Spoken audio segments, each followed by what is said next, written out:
have a confession to make that I feel absolutely awful about. And hopefully, you guys learned something from this experience that clearly as a collector, I'm not learning myself. JT. I purchased the Street Fighter II Collector's Legacy Edition from IM8bit for $100 plus tax and shipping. Ended up costing over $125 for a game on the Super Nintendo that I already own, and if I didn't, could have got on eBay for under $20.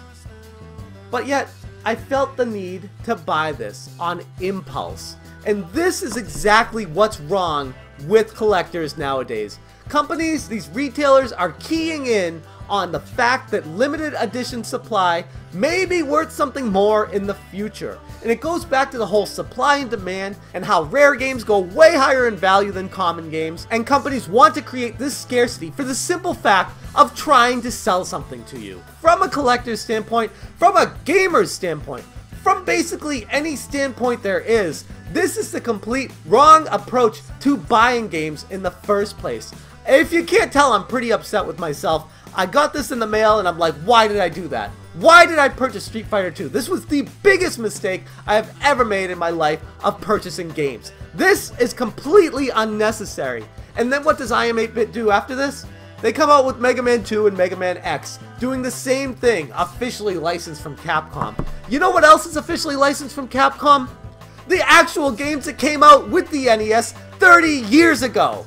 So that's crazy to me that people want to spend over $100 on games you can get for 20 to 30 bucks right now. While I am shining a spotlight on IM8bit, they're not the target of this video. The target is you, the collector, taking a good look at yourself and wondering what it is you want out there and what you plan on purchasing and why. Don't make rash decisions. Don't get buyer's remorse. Don't fall into the trap of buying something that's limited edition just for the simple fact that it's limited edition. There is no reason as a collector to be falling for that propaganda. Why is it that I collect video games in the first place? That's something you definitely need to be asking yourself every time you go to make a purchase, because otherwise you might end up like me and be all over the map when you buy something and then come home confused with why you have it in your collection in the first place. Narrow down your search to what it is you actually want and don't make the same mistakes that I made. The question often comes up is, why do people buy bad games just because they're rare, like Hello Kitty Cruisers on the Wii U going for over $100? Now, outside of that niche group of people trying to collect the entire set of Wii U games for the sole reason of having every single Wii U game in your house, why are you trying to get a game like Hello Kitty Cruisers in your collection?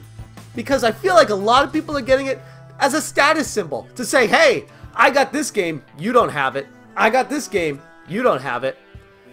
Okay, but what is that proving? Outside of raising the value of games that suck, there is no reason whatsoever to own a game like that in your collection. People collect games because they're rare. Who cares that they're rare? Being able to say that you have something over somebody else is the silliest reason to be going out and spending an absurd amount of money on a terrible game that I've ever heard. If gamers were to focus their collecting habits specifically on what they've narrowed down their search to and not stray from that, I feel like people would be a lot happier with what they have in their collection in the first place, instead of having stuff from all over the map that makes no sense, like a Street Fighter II Sealed Collector's Edition. Who cares? I'm not going to open this or ever play it. Why do I have this in my collection? That is stupid!